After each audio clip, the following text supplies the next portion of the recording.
Joining us now to discuss some of the archaeology of Hougoumont is Tony Pollard, Professor of Conflict Archaeology and Conflict History and Director of the Centre for Battlefield Archaeology at the University of Glasgow and Archaeological Director of a fantastic organisation, Waterloo Uncovered.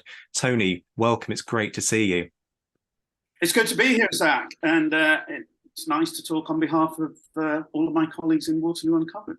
Just give people a little bit of a sense of what Waterloo Uncovered seeks to do for those who aren't familiar with the organisation.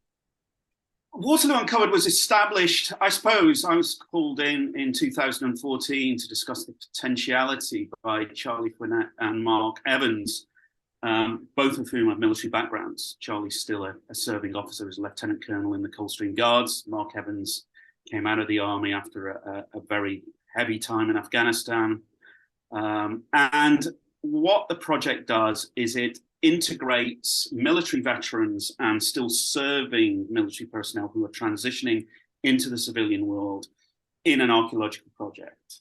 And it's been proven by projects like Operation Nightingale that archaeology is a beneficial application. It's a thing that is good for mindfulness, for well-being.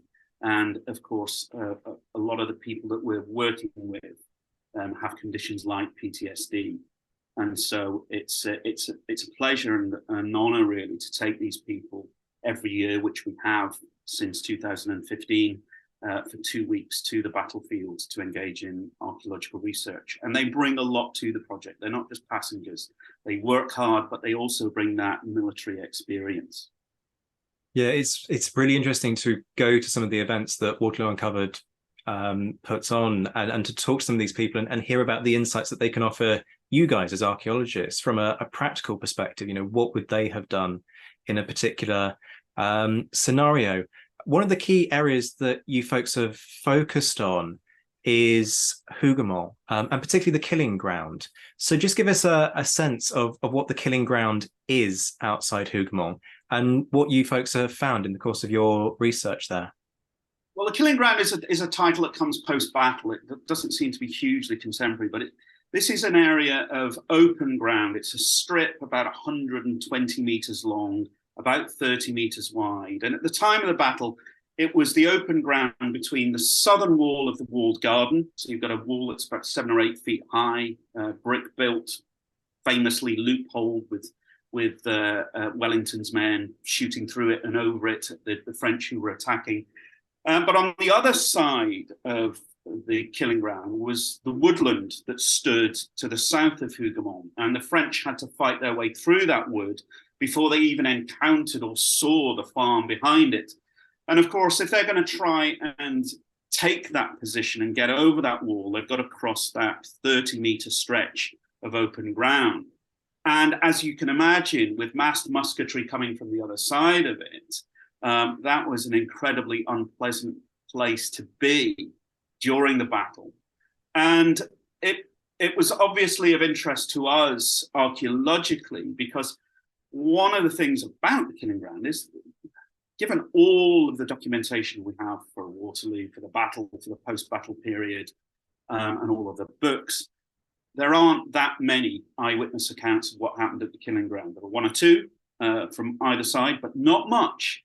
So we were very interested to see what a metal detector survey would tell us about the battle in that portion of the field. So we began work there. At first, we were slightly worried. The first sweep that we did just from the surface with detectors, I think, threw up 2 musket balls. And we thought, that's not great, given the amount of lead that must have been exchanged in both directions. And we thought at first illegal detecting had looted the site. But then we discovered that if we stripped off a few centimetres of soil using our mechanical trowel, as we call it, the big excavator, very carefully, and then detected the freshly exposed soil, signals started to pop through. And so we started to do this strip, detect, dig, strip, detect, dig. And we've done that now for about 2/3 of the length of the killing ground. Unfortunately, the other third was disturbed by sand quarrying post-battle, and so there's nothing in it. But the area that we've got, which is towards the top end, toward the eastern end, is phenomenal. and we have this kind of time capsule from the battle. And in great detail, we've been able to map French balls being fired both from the cover of the wood. They'd also have to break through a hedge, which was lining the edge of the wood. At the wall, we excavated at the base of the wall. We've got musket balls that hit the wall and have got red brick dust impacted in them. And then we've got obviously the defenders shooting musket balls at the French advancing. And over time, we would return to this. We first started there in 2015, and I think we finished most of our work at Hougoumont in around 2018. Then most of our focus switched to Mont Saint-Jean and other sites. We're also working in Plancenoit, where the Prussians came in, on the opposite side of the battlefield. And over time, we created a map which shows the position of every musket ball based on the caliber. So the French musket shot .69 tends to be smaller than the 7.5 Brown Bess. And what it's allowed us to do is identify areas where the wall has been absolutely bombarded with shot. Now, that might be in preparation for a storming, an effort to get over the wall, scaling exercise. Now, obviously, that would have been easier with ladders, but it's likely that men were boosting one another if they got that close. So we've got about 3 or 4 areas where we've got massed musketry just being pumped at the wall. And on the other side, we've got areas of concentration of Allied shot being fired from the wall, focused on certain areas, certain places. And we think they might be gaps in the hedge where the French are actually coming out. So fire is being focused on that zone. And so it is quite phenomenal. Stu Eve, my colleague on Waterloo Uncovered, and I wrote a paper on this for a journal called Digital War, which is available online. And so you can see the detail of that. But what we've really done there is prove the capacity of archaeology really to add to our understanding. Because of course, I'm a historian as much as I am an archaeologist, and I'm very well versed in the arguments that historians wheel out that archaeology has nothing to tell us. We've got all of these written accounts. Well, don't. In some places, we have to use archaeology almost in a forensic capacity, because the eyewitness accounts aren't there, or they're confused, they conflict. What does the landscape and the material relating to that action have to tell us?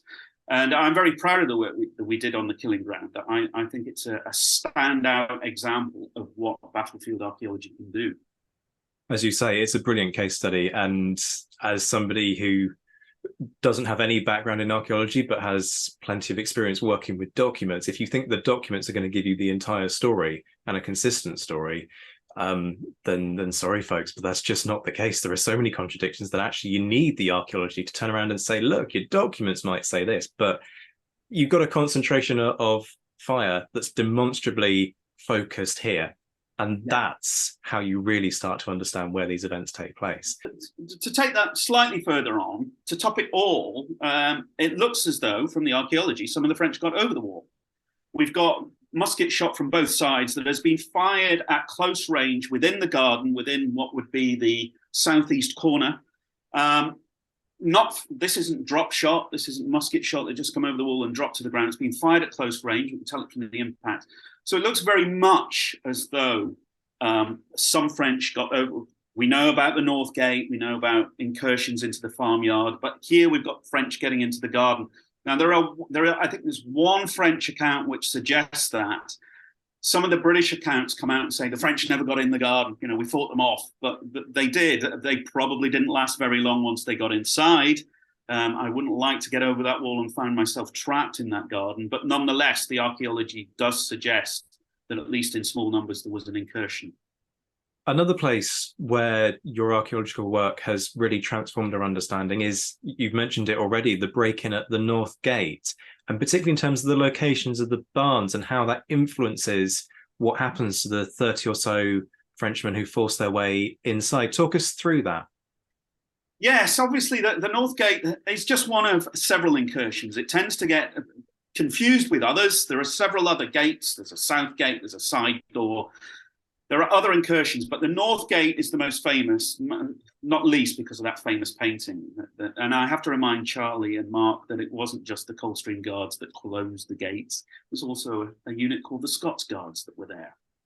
And the point is that during the battle, a lot of the buildings in that area, which included the chateau, the big house, several of the barns and stables, caught fire and burned to the ground, or at least were gutted and then later demolished. And that includes a big building that ran from the side of the North Gate along the wall of that courtyard. So when you go there today, it's great. You've got a bit of the chapel that was attached to the house surviving. You've got the big barn, which is now that audio-visual display and the gift shop. Then you've got the South Gate with the gardener's house. And it was wonderful to be working at Hougoumont. We were given the use of the offices and part of the accommodation there to work in. And so we were actually almost living at Hougoumont and working there. It was superb. But the point is that there's nothing upstanding near that gate, which was replaced. Replica gates were put up there in 2015. And so we started excavation there, and some of which was under the direction of Phil from Time Team. And what we came up with through that excavation with our archaeologists and our veterans was the foundation deposit related to a huge barn. And we know it's big from drawings at the time, from sketches, which I'm really into now. Is these visual representations are as important as the written accounts in some respects. And so we excavated the footings, and we got the wall as it came off the wall, running alongside the gate, and then there's a corner where it runs along its length. And what struck us was the size of the thing. I mean, it's a massive structure with walls well over 1 meter thick, with buttresses, brick buttresses, stonework foundations. And Phil found a pit within the space, the interior space towards that corner, where there was a deposit of burnt slate and other materials. So this is part of the clearance of the battlefield, the aftermath. And we also found there buttons which included, much to my delight, Scots Guard buttons. So at least one tunic had been within that building when it burned down, and there may well have been the treatment of wounded in there. And there are very visceral accounts of the screams of men coming from these buildings as they're on fire. I mean, Matthew Clay's sharpshooting away in the attic of the house, and that goes on fire, and he's lucky to get out of that alive. It's a phenomenal story, and the archaeology backs that up. But one of the things that we did discover was that this building stood out much further. It was much wider than any of the plans or drawings suggested. And what that does in configuration with the building that's still standing on the other wall at 90 degrees to it, is it creates a very narrow space just inside the North Gate, effectively a bottleneck, which you have to pass through between these two buildings to get into the main part of the courtyard with the house in front of you. And yes, the French got through, and we've mentioned the famous incident where about 30 soldiers break through. But the thing is that they are probably, most of them, killed or wounded or stopped within a few feet of that gate because of that bottleneck. It's like literally shooting fish in a barrel if you've got guys in the upper eaves of these buildings, and certainly, a few men delivering volley fire from the open space into that bottleneck. They're not going to get very far at all. And I did a kind of deep investigation into this, just working out the practicalities. And we've got this image of the Scots and the Coldstream Guards closing the gate, with the French inside and the French trying to push through. How was that achieved? That really can only happen if you've cleared the field. If you've taken out those guys that are inside, you can then focus on closing the gate. So that they must have been stopped fairly quickly, and that reconfiguration, as we now understand it, of that space certainly points to that. It's absolutely fascinating. I know you plan to go out there again this year, and we're going to see you a little bit later on today to discuss that, and also the work that you've been doing that has uncovered human remains, which is another fascinating discussion. Sadly, that's all we've got time for this segment. So Professor Tony Pollard, Professor of Conflict Archaeology and Conflict History and Director of the Centre for Battlefield Archaeology at the University of Glasgow, and importantly, Archaeological Director of the fantastic Waterloo Uncovered. Thank you very much for joining us here on Waterloo Live. Pleasure, Zach.